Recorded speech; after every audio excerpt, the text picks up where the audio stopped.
Talange Réseau Plus que Pro pour la défense du consommateur. Donc aujourd'hui, dans le cadre de la transparence qui est la nôtre, celle de notre établissement, en tant que membre du réseau Plus que Pro, le réseau qui sélectionne les meilleures entreprises de France en satisfaction client.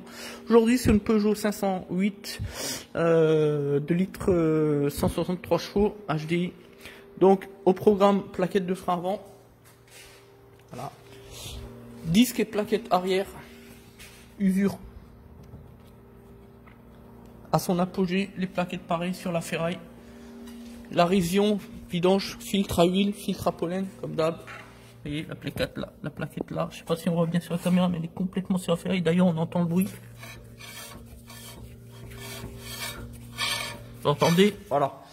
Mais je fais pas ces vidéos pour ça. Aujourd'hui, on fait une petite vidéo rapido sur le côté juridique de la chose, puisque c'est une fierté pour nous. On vient de sortir un ancien collègue de travail d'ailleurs de chez Peugeot Bailly de la merde. Faut être clair, puisque pour refaire l'histoire rapidement sur ces grandes lignes, c'est l'histoire de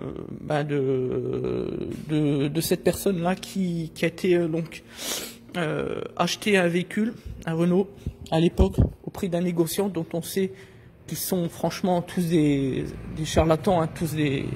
Faut bien le dire, il faut appeler un chat, puisqu'à chaque fois c'est la même chose. Lorsque il y a quelque chose qui va pas, lorsque ça va trop loin, eh bien on fait une radiation d'entreprise, on en crée une nouvelle sous un numéro de ciré différent. Et puis en matière civile, le consommateur, lui, le client du véhicule, lui, n'a plus que ses yeux pour pleurer. C'est un petit peu la même histoire que l'on rencontre systématiquement. Ici, en tout cas, sur notre secteur. Voilà la vérité. Donc là, du coup, pour comprendre les grandes lignes, c'est qu'il y a eu un vice caché sur le véhicule, que le véhicule a été déposé chez le concessionnaire Renault, que la procédure avec l'assurance et la procédure d'expertise a suivi son cours sans réellement avancer. Du coup, on a un véhicule qui a été gardé pendant 5 ans, jusqu'à aujourd'hui, 5 ans. Et aujourd'hui, pour récupérer le véhicule, puisque la surprise, la petite cerise sur le gâteau, c'est que l'assureur vient d'appeler mon client, hein, je veux dire le copain, pour lui dire que c'était mort, que voilà, que c'était fini, l'histoire était finie, etc. Parce que le négociant avait donc cessé ses activités tout simplement. Voilà. Donc là, on a un véhicule qui est inroulable, qui ne fonctionne pas, qui est en panne.